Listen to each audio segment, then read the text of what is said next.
Hello everyone, welcome to my channel. और आपने बिल्कुल सही वीडियो पे क्लिक करा है बिकॉज मैं आपकी मदद करने वाला हूँ। यूजीसी नेट का जो एग्जाम है आपका बहुत जल्दी क्रैक करा दूंगा। मैं आपको सिर्फ और सिर्फ पीवाईक्यूज बहुत डिटेल्ड में समझाऊंगा आपको, ताकि आपका क्वेश्चन कभी गलत हो ही ना। ठीक है, सो मेरे साथ बने रहिए। इस सीरीज में मैं आपको सारे मार्केटिंग मैनेजमेंट और सारे सब्जेक्ट के धीरे धीरे करके सारे पीवाईक्यूज कवर करा दूंगा, प्रीवियस ईयर क्वेश्चंस, जो कि कॉमर्स और मैनेजमेंट दोनों के बच्चों के लिए बहुत इंपॉर्टेंट रहने वाले हैं। तो जल्दी से स्टार्ट करते हैं बिना आपकी वेस्ट कराए टाइम आपका। चलो, let us start with the first question, जो कह रहा है हमारे को स्क्रीन पर। क्या कह रहा है? Which one of the following expresses the tendency of the consumer to interpret information in the way that fits are one's preconceptions in the consumer buying behaviour. Sir क्या कहना चाहता है? क्वेश्चन कुछ समझ में नहीं आ रहा है, इसको समझाओ हमें। तो भाई देखो ध्यान से क्या कह रहा है ये। विच one of the following is, देखो इसमें लिखा हुआ है कि कंज्यूमर इंफॉर्मेशन को इंटरप्रेट करता है। कोई भी इंफॉर्मेशन जो उसको दी जाती है उसको वो ऐसे इंटरप्रेट करता है बेस्ड ऑन उसकी प्रायर नॉलेज। भाई प्रायर प्रीकंसेप्शंस। भाई मैं इस चीज के बारे में ये जानता हूं, मैं जानता हूं कि लेट सपोज मारुति की गाड़ियां, मारुति सुजुकी की गाड़ियां भाई देती हैं माइलेज। प्री कंसेप्शन मेरे दिमाग में है, प्रायर इंफॉर्मेशन किसी चीज के लिए। ठीक है, तो ये होता है प्री कंसेप्शन। अब कंज्यूमर क्या करेगा? कंज्यूमर नई इंफॉर्मेशन को ऐसे इंटरप्रेट करेगा बेस्ड ऑन उसकी प्रायर नॉलेज। इसका मतलब कि कल को मारुति सुजुकी आके कहती है कि हमारी गाड़ियां बहुत अच्छी हैं बिकॉज वैल्यू फॉर मनी है, तो वो कंपेयर करेगा वैल्यू फॉर मनी। सच में सही बोला है क्या इन्होंने? तो वो कंपेयर करेगा, हाँ यार शायद पहले तो मेरे को इसके बारे में ये पता है कि भाई मारुति की जो गाड़ियां हैं भाई वो तो बहुत फ्यूल एफिशिएंट है, तो कहीं ना कहीं तो वैल्यू फॉर मनी हुई। तो मतलब मेरी प्रायर इंफॉर्मेशन, मेरी प्री कंसेप्शन था कि मारुति की गाड़ियां फ्यूल एफिशिएंट है, फ्यूल एफिशिएंट। और मारुति ने ऐड में बोल दिया कि भाई हमारी गाड़ियां वैल्यू फॉर मनी है। तो भाई हम जो इंफॉर्मेशन को प्रोसेस करेंगे based on our prior information, तो कंज्यूमर किसी भी इंफॉर्मेशन को प्रोसेस उस बेसिस पे करता है जो उसके बारे में उसको थोड़ा बहुत पहले पता होता है। अब देखो इसमें क्वेश्चन का आंसर हमारे को पता लगाने के लिए एक एक करके इन टर्म्स को डिस्कस करते हैं वेरी डिटेल्ड। ठीक है, पहला है सिलेक्टिव अटेंशन। मैं वो ही देखूंगा जो मैं देखना चाहूंगा, जिस चीज के बारे में मैं खरीदना चाहूंगा। Let's suppose take an example. आप सोच रहे थे कि यार मेरे को ना एक हेयर ड्रायर खरीदना है अपने लिए, हेयर ड्रायर। ठीक है, तो अब आपने क्या नोटिस किया कि यार आपका ध्यान जा रहा है उन एड्स पे, उन नोटिस बोर्ड्स पे, उन बिल बोर्ड्स पे जो सड़क पे आपको दिख जाते हैं, या फिर जहां पे भी आप जो भी देख रहे हो आपको हेयर ड्रायर की एड्स दिख रही हैं अचानक से। कल तक आपको एक भी नहीं दिखी थी और आज आपने सोचा लेता हूं, तो आपको हर जगह दिख रही हैं। सड़क पे जा रहे हो वहां दिख रही है, न्यूज़पेपर पढ़ रहे हो वहां दिख रही है अचानक से। आपको यार ये क्या हुआ? तो ये हमने आ गया है सिलेक्टिव डिस्ट्रॉशन। डिस्ट्रॉशन, तोड़ फोड़। डिस्ट्रॉशन मतलब कि तोड़ना। किसको तोड़ना भाई? चीजों को नहीं तोड़ना भाई, चीजों को मत तोड़ देना। ठीक है, मैं कह रहा हूं तोड़ो किस चीज को? इंफॉर्मेशन को तोड़ो। इंफॉर्मेशन को तोड़ो का मतलब क्या है? इंफॉर्मेशन को तोड़ने का मतलब होता है कि भाई इंटरप्रेट करना।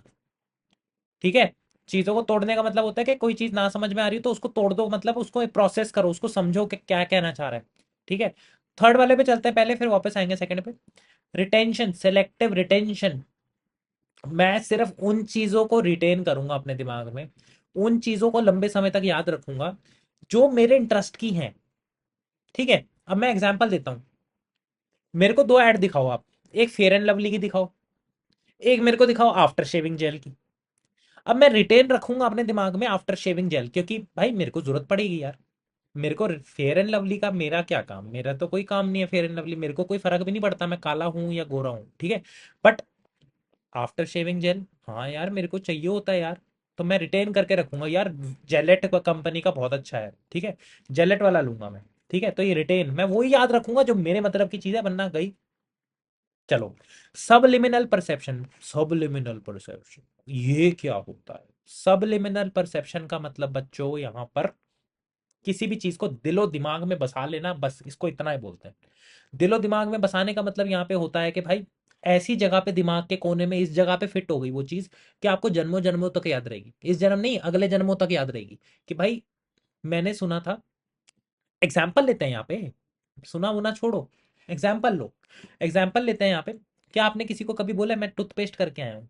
सब बोलते हैं ना मैं कोलगेट करा या नहीं, कोलगेट किया। मतलब इस जगह पे वाड़ दो कंज्यूमर के दिमाग में, अपना ब्रांड इस जगह फिट कर दो कि भैया उसको सोते जागते उठते बैठते बस कोलगेट ही करी नहीं करी, कोलगेट करी नहीं करी। कोलगेट एक ब्रांड है, ना कि टूथपेस्ट, ठीक है?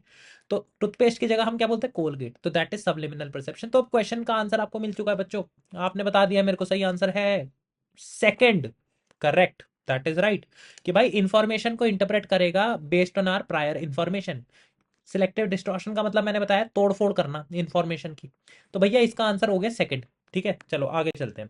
सेकंड नंबर, सेकंड नंबर कह रहा है हमारा, ये सारे बच्चों पी वाई क्यूज हैं, प्रीवियस ईयर क्वेश्चन है, मैंने नहीं बनाए हुए ये यूजीसी नेट के एग्जाम ने बनाए हैं, एनटीए वालों ने, ठीक है। एट्रीब्यूट्स और benefits that consumer strongly associate with the brand. भाई कुछ फायदे, कुछ मेरे को जो फायदे मिलते हैं, लेट्स सपोज किसी चीज को कंज्यूम करके, किसी चीज को खरीद कर, ठीक है। एट्रीब्यूट्स और बेनिफिट्स, भाई मैं ये चीज खरीदता हूँ मेरे को ये फायदा हो जाता है, ठीक है। Positively evaluates and believe that cannot find the same in any other brand.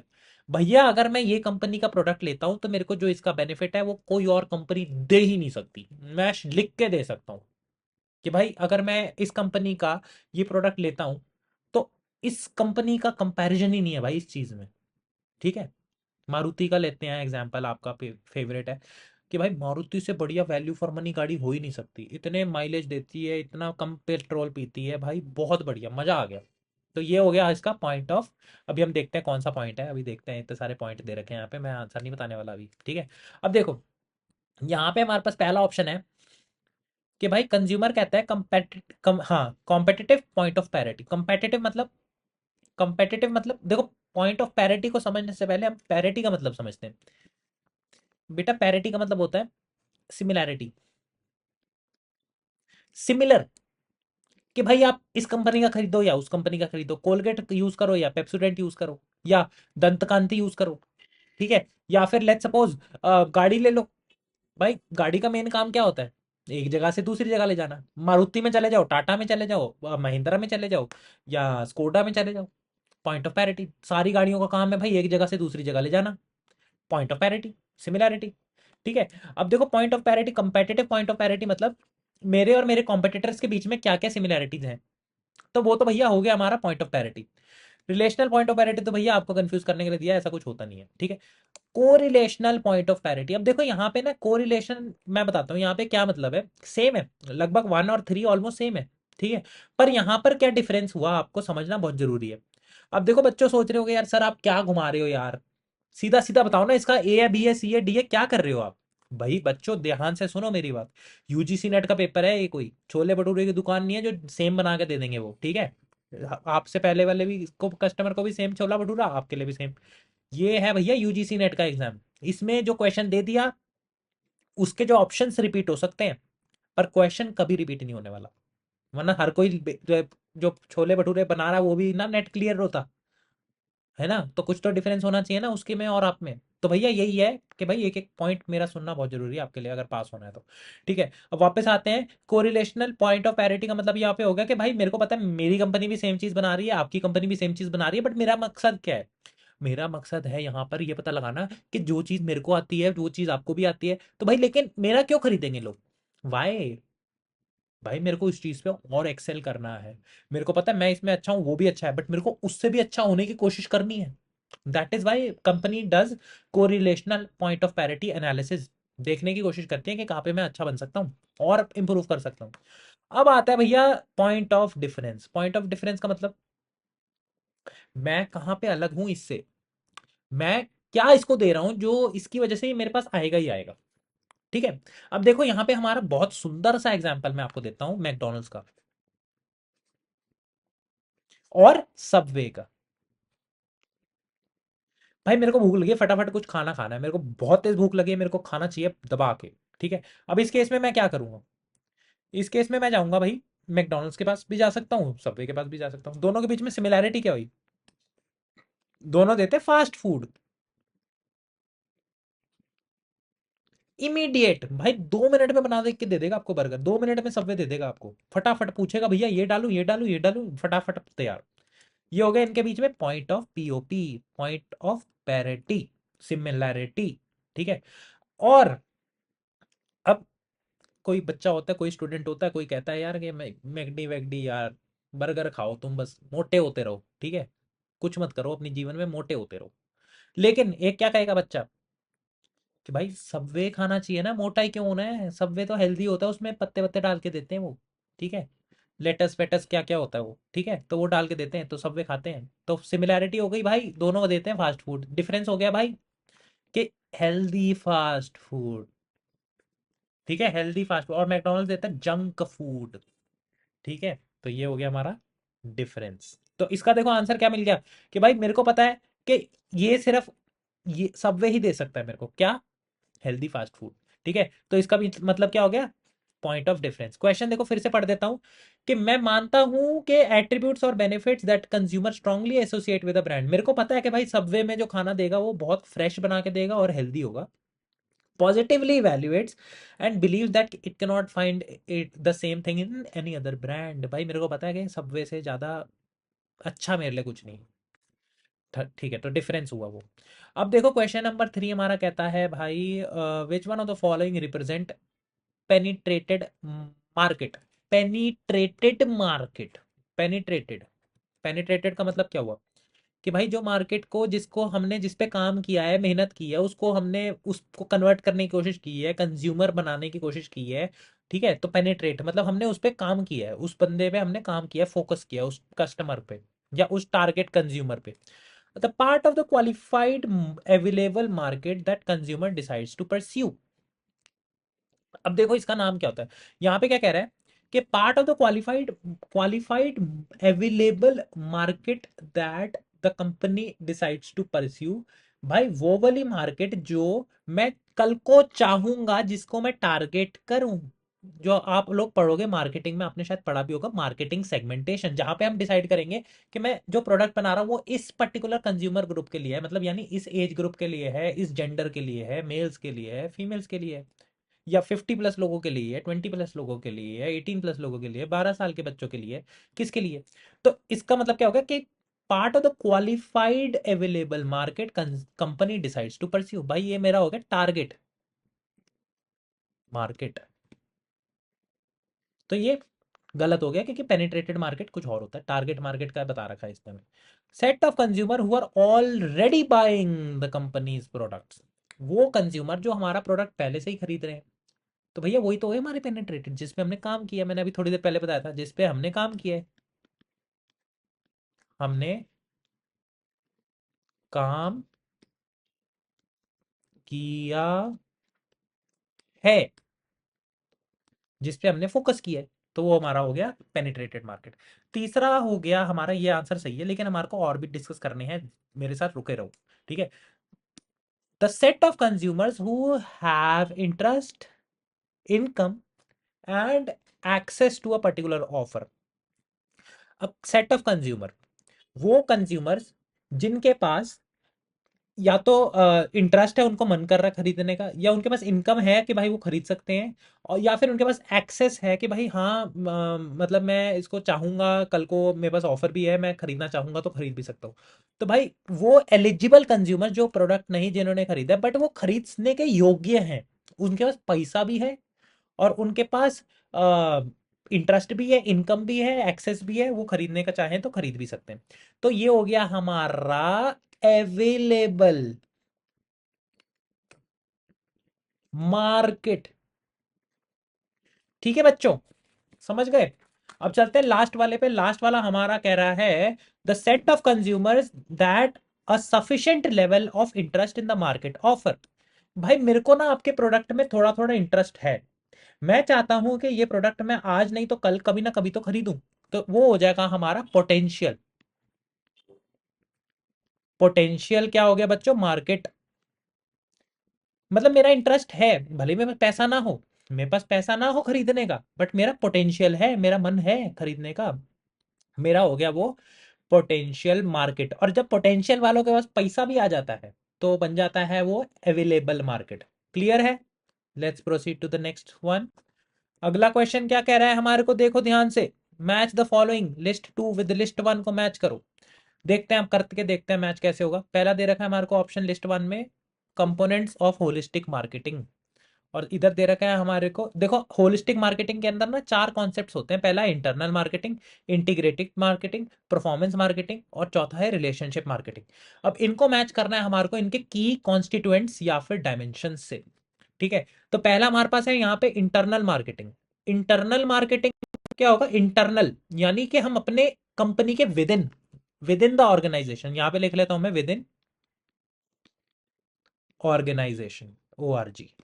ठीक है, विद इन द ऑर्गेनाइजेशन। अब देखो यहाँ पे क्या, ब्रांड एंड कस्टमर इक्विटी नहीं, ये तो एक्सटर्नल है। स्टेक होल्डर्स, ये भी एक्सटर्नल है। मार्केटिंग डिपार्टमेंट, हाँ यार ये तो मेरे अंदर का ही है। ठीक है, और अगला क्या, कम्युनिकेशन। चलो ये तो समझ नहीं आ रहा, तो अभी के लिए हम लोग इसको ए को मार्क कर देते हैं नंबर 3 से, जो कि है मार्केटिंग डिपार्टमेंट। अगला है हमारा परफॉर्मेंस मार्केटिंग। परफॉर्मेंस मार्केटिंग का मतलब यहाँ पे ये होता है कि हम लोग क्या परफॉर्म कर पा रहे हैं, जो हमारा क्षमता है, क्या हम उस लेवल पे काम कर रहे हैं। अब देखो परफॉर्मेंस को मैं अभी थोड़ी देर में लिंक करूंगा, उससे पहले हम चलते हैं इंटीग्रेटेड मार्केटिंग। इंटीग्रेटेड मार्केटिंग यानी जितने भी मेरे चैनल्स ऑफ कम्युनिकेशंस हैं, चैनल्स ऑफ कम्युनिकेशन, भले ही वो रेडियो हो, टेलीविजन हो, न्यूज़पेपर हो, ऑनलाइन फेसबुक हो, इंस्टाग्राम पे मैंने ऐड दी, सब जगह पे मैं सेम ऐड दूंगा। तो इंटीग्रेटेड किससे मैच होगा? मार्केटिंग कम्युनिकेशन से। तो यानी कि सी हो गया मैच हमारा फोर्थ नंबर से। अब रिलेशनशिप मार्केटिंग, अब रिलेशनशिप किससे बनाओगे आप अच्छे? सर हम तो कंज्यूमर से अच्छे रिलेशनशिप बनाना चाहेंगे। सर हम तो स्टेक होल्डर से, शेयर होल्डर से अच्छे रिलेशनशिप बनाना चाहेंगे। ऑब्वियसली तभी तो वो हमारा प्रोडक्ट खरीदेंगे तब, वरना क्यों खरीदेंगे? तो ये हो गया हमारा रिलेशनशिप मार्केटिंग। तो रिलेशनशिप मार्केटिंग हमारा मैच किया जा रहा है यहाँ पर स्टेक होल्डर से। स्टेक होल्डर वो लोग होते हैं जिनका कंपनी में कुछ ना कुछ स्टेक होता है। स्टेक का मतलब क्या हुआ? कि लेना देना होता है। लेना देना का मतलब क्या होता है? कि भाई डायरेक्टली तो वो कनेक्टेड नहीं है कंज्यूमर, सॉरी कंपनी से, शायद वो प्रोडक्ट भी नहीं खरीद रहे, बट कहीं ना कहीं कंपनी का डिसीजन उनके ऊपर इफेक्ट देता है। ठीक है, तो वो हो जाएगा हमारा स्टेक होल्डर। और जो बचा हमारा ऑप्शन वो है परफॉर्मेंस मार्केटिंग। परफॉर्मेंस हम देखते हैं ब्रांड की परफॉर्मेंस, ब्रांड से और कस्टमर एक्विटी से। कस्टमर एक्विटी मैं बाद में समझाऊंगा। चलो आगे चलते हैं। अब हम चल रहे हैं अगले क्वेश्चन, जो कि क्वेश्चन नंबर 5 है हमारा। उसमें क्या दे रखा है? स्टाइल, फैशन और फेड। अब ये तीन टर्म्स हमारे सामने हैं, इन तीन टर्म्स को हमें मैच करना है। स्टाइल क्या होता है?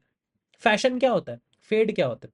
अब देखो स्टाइल हमारा देखते हैं, स्टाइल क्या है? दैट, हाँ, that comes quickly into public view, are adopted with great zeal, peak early and decline fast. भाई आप लोगों ने सुना होगा, कुछ गाने सुने होंगे। ढिंचैक पूजा का चला था बीच में, ढिंचैक पूजा का चला था ना, जिसमें फटाफट से आई थी वो, और फटाफट से वायरल हो गई थी, पूरे छा गई थी इंडिया में, और फटाफट से गायब भी हो गई। अब कोई पता भी नहीं है, मेरे को भी याद नहीं था उसका नाम, बड़ी मुश्किल निकाला है अपने दिमाग से। तो ये हमारा हो जाएगा, जो जल्दी आके जल्दी चला जाता है वो हो जाएगा हमारा फेड। ठीक है, तो सी हो गया हमारा मैच नंबर 1 से। फैशन, फैशन क्या होगा? कि भाई आजकल जो सबसे ज्यादा लोग यूज कर रहे हैं, जो सबसे ज्यादा पॉपुलर है, जो सबसे ज्यादा लोग फॉलो करते हैं, वो हो गया हमारा स्टाइल। नहीं भाई, स्टाइल नहीं होता वो, फैशन। फैशन क्या है भाई? आजकल चल रहा है, आजकल लोग यही करते हैं, मतलब आजकल ऐसे ही कपड़े पहन रहे हैं, फटी हुई जीन्स पहन के घूम रहे हैं। I don't know what that is, but फिर भी पहन रहे हैं, फैशन है। ठीक है, बट आगे चलते हैं। हमारा स्टाइल, स्टाइल क्या है हमारा? स्टाइल है a basic and distinctive mode of expression appearance in the field of human Endeavour. भाई मेरा स्टाइल है, ये बाबूराव का स्टाइल है, सुना है ना आप लोगों ने? तो ये वही वाला स्टाइल है। ठीक है, अब चलो इसको मैच कर दिया। अब नीचे ऑप्शन देख लेना आपको कौन सा सही लग रहा है, उसके हिसाब से अब चलते हैं हम लास्ट क्वेश्चन पे। हमारा जो सिक्स्थ क्वेश्चन है, लास्ट है बच्चों, फाइनली आप छुट्टी होने वाली है आप लोगों की। आप लोग मेरे साथ बने रहे इतनी देर तक, कॉन्ग्रेचुलेशंस। आधे तो भाग भी गए होंगे, वो अपना ही नुकसान कर रहे हैं, मेरा क्या जा रहा है। चलो अब देखो एक काम करते हैं, आगे चलते हैं। मैं फ्री में वीडियोस बना रहा हूँ यहाँ पे, मेरा क्या फायदा होगा? सोचो, आप ही का है। ठीक है, अब देखो, the following are the statements relating to new product development. New product development, new product development का मतलब क्या होता है? कोई नया प्रोडक्ट बनाना जो मार्केट में एग्जिस्ट नहीं करता, आपका ही पहला होने वाला है। ठीक है, अब देखो न्यू प्रोडक्ट जब हम बनाते हैं, उसके लिए पहली स्टेटमेंट कहती है, most established companies do not focus on incremental innovation for new product development। भैया क्या बोल दिया आपने? भैया बोल रहे हो आपके भाई इंक्रीमेंटल इनोवेशन ही नहीं होगी? बिना इनोवेशन के न्यू प्रोडक्ट बना दोगे? ये कहाँ का मैथ्स है? गलत स्टेटमेंट भाई। बिना इनोवेशन के, बिना इंक्रीमेंटल इनोवेशन के न्यू प्रोडक्ट बनता है क्या? फिर तो हर बंदा अमीर हो जाता है यार, बैठे बैठे नए नए प्रोडक्ट बनाए जाओ बिना इनोवेशन के। मैं बना देता हूँ चार, उड़ने वाली गाड़ी कल तैयार हो जाएगी आपके लिए, बिना इनोवेशन के। Very good. ये तो हो गई गलत। अगला क्या कह रहा है? Most established companies enter new markets by taking product, tweaking not taking, tweaking products for new consumers. अब देखो यहाँ पे क्या कह रहा है, most established company enter new markets by tweaking products for new consumers. अब देख, यहाँ पे इसका मतलब क्या है? ये कह रहा है कि जो अच्छी अच्छी कंपनीज हैं वो नए नए प्रोडक्ट बनाते हैं नई नई मार्केट के लिए, नए नए प्रोडक्ट्स बनाते हैं नए नए कंज्यूमर्स के लिए। तो भाई ये तो ऑब्वियसली बात सही है कि नया प्रोडक्ट बना रहे हैं हम, नए लोगों को, कंज्यूमर्स को हम टारगेट करना चाह रहे हैं, ठीक है, नई मार्केट्स में घुसना चाह रहे हैं। तो ये कहीं ना कहीं हमारी हो गई स्टेटमेंट सही, कि भाई जो एस्टैब्लिश्ड, वेल एस्टैब्लिश्ड कंपनीज हैं वो नया प्रोडक्ट बना लेंगी नई मार्केट्स के लिए। ठीक है, सही है। तो इसका हमारा आंसर क्या हो गया बच्चों? बता दो मेरे को फटाफट। One is correct, two is incorrect. तो भैया हमारा हो गया आंसर नंबर डी, यानी फोर। चलो, आई होप आप लोगों को मजा आया होगा, मेरे को भी आया बहुत ज़्यादा। ठीक है, थैंक यू सो मच। मिलता हूँ अगली वीडियो में, अगली फिर से देख लेना अगर आपको चाहिए फ़ायदा अगर करवाना है अपना तो। बाय।